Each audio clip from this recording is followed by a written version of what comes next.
Hey guys, this is Tim with Rev-Tac Firearm Instruction. I wanted to do a quick PSA on some holster stuff that we saw yesterday at a class that we were teaching.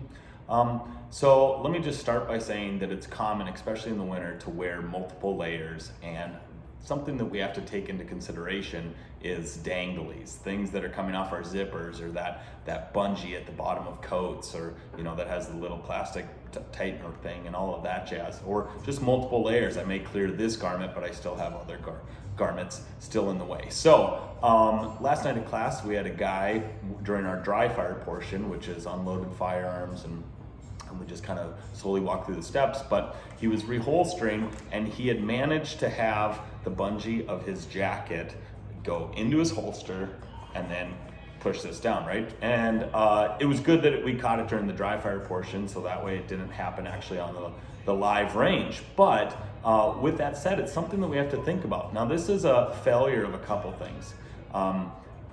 He did not properly clear his garment, all right? The second thing is that these holsters, these cloth holsters, are very common, all right? These things come to class all the time, and we say they're not great. They're not great for a variety of reasons, but the perception of safety, people say, oh man, it's covering my trigger. Well, that's not true. I can reach in here and touch my trigger, which means a shirt, a jacket, the bungees of any of that can fit back into that holster. So that's not a viable option for safe carry for very long, okay? So you need to definitely fix that. And then the last thing I would say, well, one of the last things that I would say is that it's important to understand, and again, this gun is clear just so you guys know for this, but when you're reholstering, there's a few steps that you need to follow.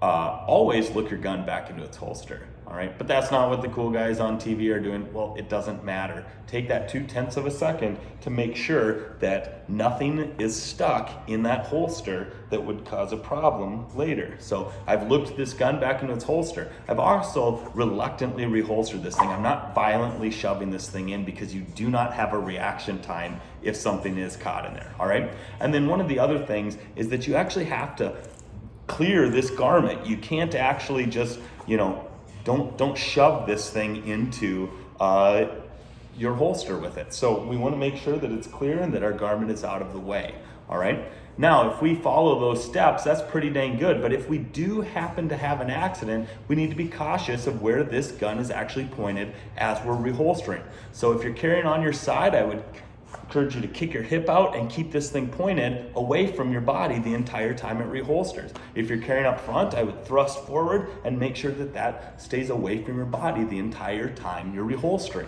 All right, you can see, boom, like this, all right? So with that said, guys, if you have any questions, or if you want to get in on some of our classes and actually learn how to holster and unholster your firearm safely, let us know. We've got a ton of classes coming up, and we would love to have you. Remember, fate favors the